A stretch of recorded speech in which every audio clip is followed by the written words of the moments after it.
మీరు అమరావతి వెళ్ళినప్పుడు చూడండి, అమరావతి శివలింగాన్ని కింద నుంచి అభిషేకం చేయడం కుదరదు.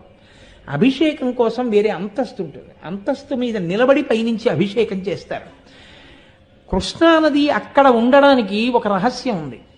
కారణం ఏంటంటే, అక్కడ దేవేంద్రుడు ప్రతిష్ఠ చేసే ముందు ఒక మాట అడిగాడు.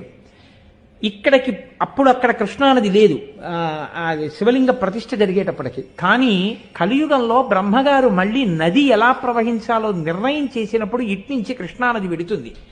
వెళ్ళినప్పుడు ఈ దేవాలయాన్ని కొట్టుకుపోయేటట్టుగా ముంచెత్తదా అని అడిగాడు. అడిగితే దేవతలు ఆ రోజున ఒక మాట చెప్పారు. దీన్ని క్రౌంచము అని పిలుస్తారు ఈ కొండని.